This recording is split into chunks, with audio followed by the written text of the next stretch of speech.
Oi, hoje vamos conversar sobre situações que, se não estivermos preparados, elas irão nos jogar para baixo, vão nos encolher. Reprovações e alterações.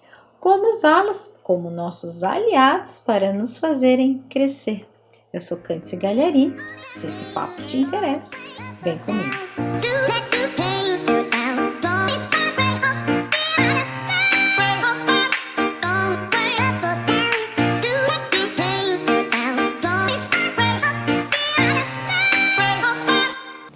Tá aí um assunto que pega a gente de verdade.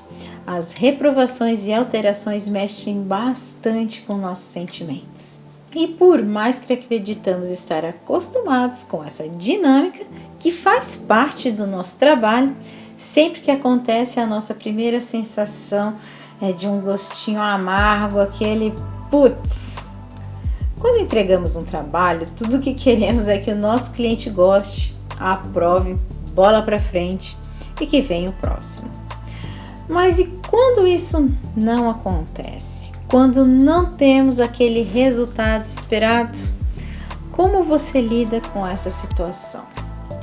Vê se você se identifica com alguma dessas sensações que vou te falar. Aconteceu a reprovação ou as alterações. Aí vem aquele desconforto e rapidamente a voz interna do pessimismo começa. Nossa mente rapidamente se liga à desilusão, baixa autoestima, desânimo e pensamentos negativos. Então, não conseguimos mais aquele foco de início de trabalho. E aquela arte-trabalho que no começo era super interessante passa a ser um peso. Agora, o tempo começa a bater na sua porta. Ferrou, o prazo de alteração não é o mesmo do início do trabalho. E o que geralmente é urgente virou super urgente. O famoso prazo para ontem nos é dado.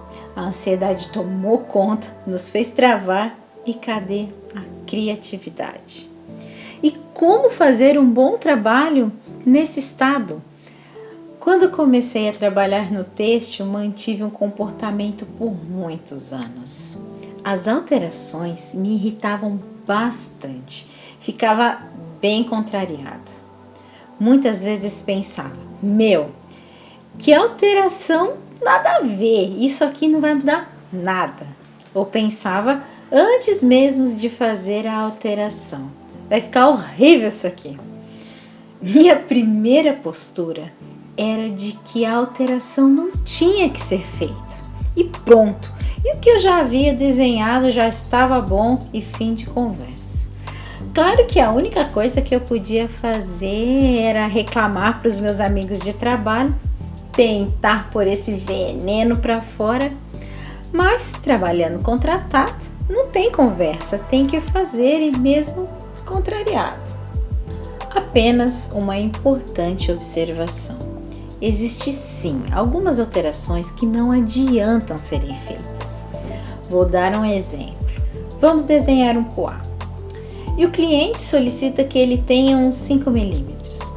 Se cilindro, para fechar o tamanho de raporte, o poá vai ser feito com 6 ou 4 mm. Precisou de um ajuste de raporte para fechar as medidas do cilindro, levando em conta a variação entre tamanho e espaçamento solicitado.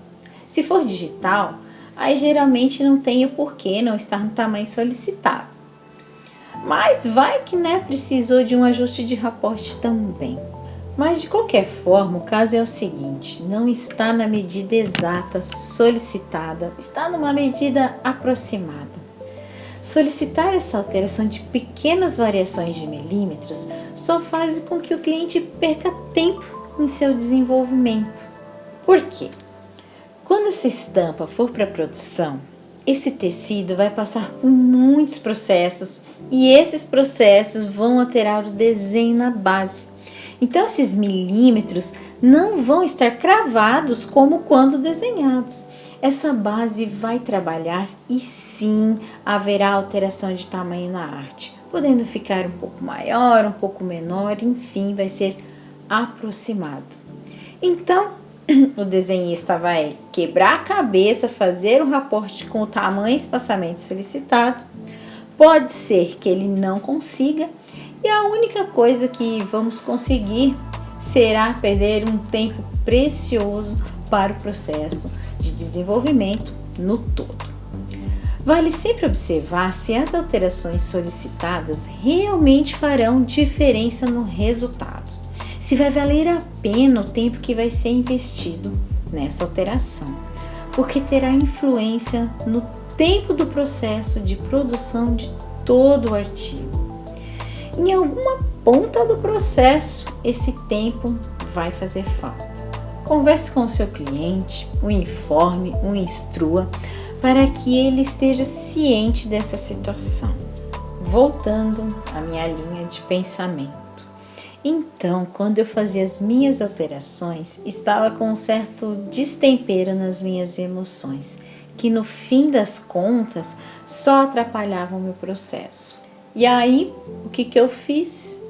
Tive que mudar o meu olhar, a minha postura sobre as alterações, porque não adiantava ficar nesse ciclo que não me levava a lugar nenhum, só me faziam mal.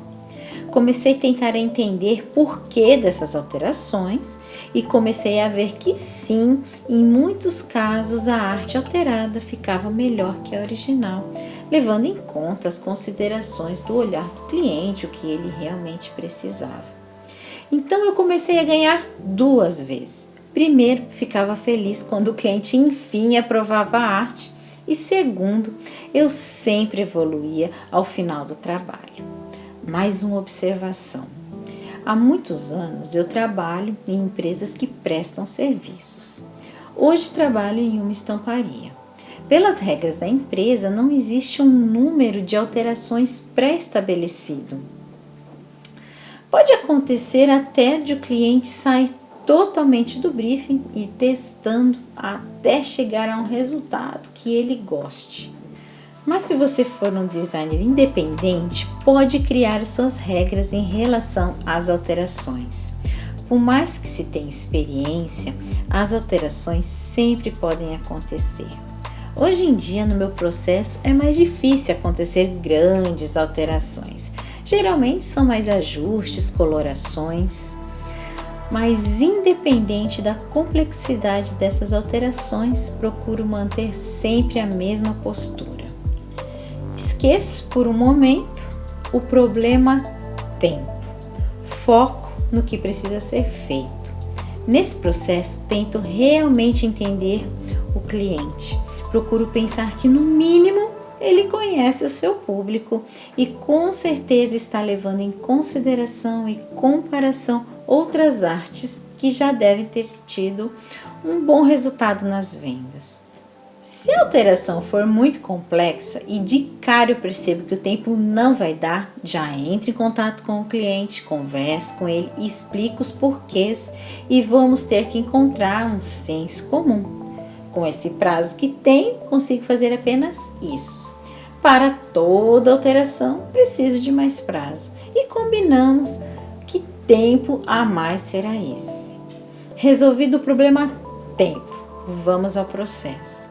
Para ajudar ainda mais a equilibrar meus sentimentos e desapegar de vez do fato de estar fazendo uma alteração, coloco uma música que me deixe bem, que me proporcione boas sensações, calma, empolgação, felicidade, que me ajude a criar.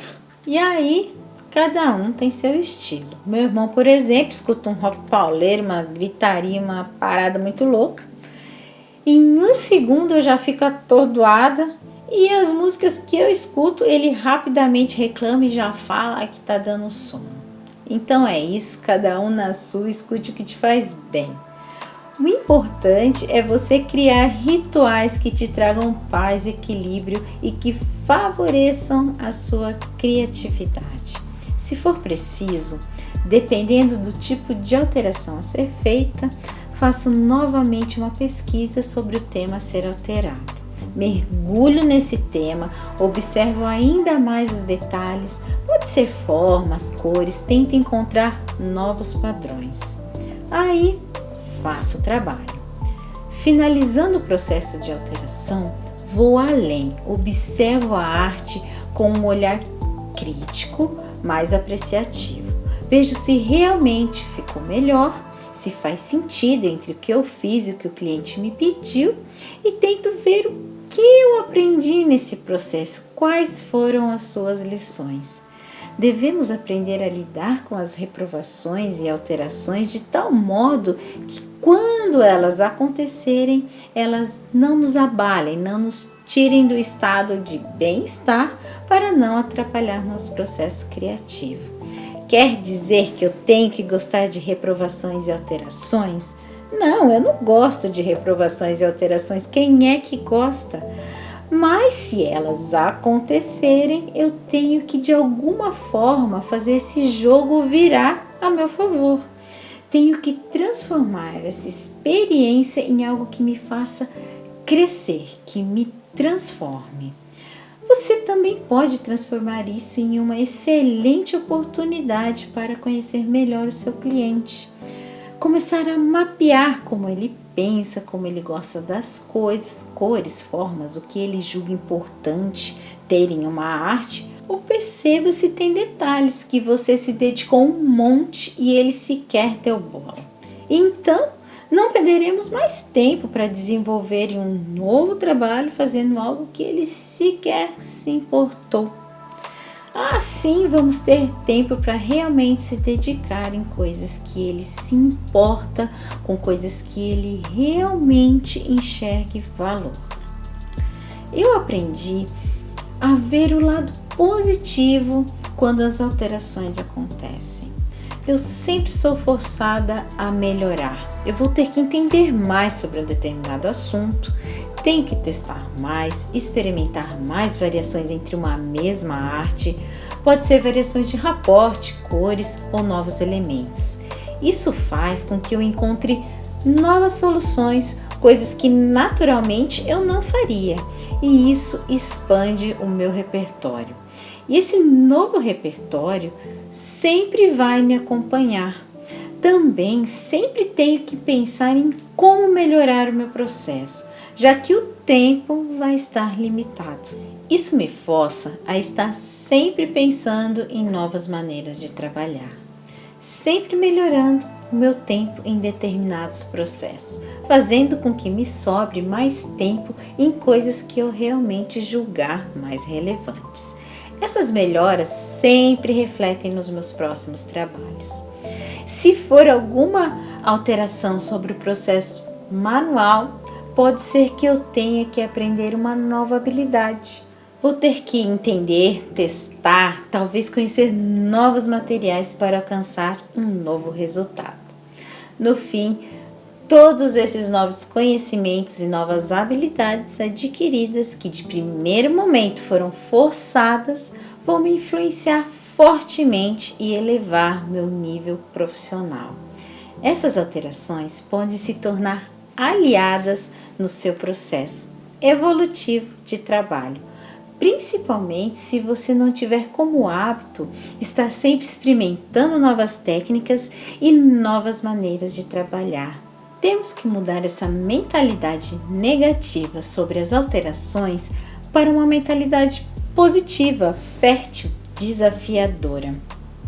Assim, todos os nossos desafios de profissão sempre nos trarão crescimento e prazer.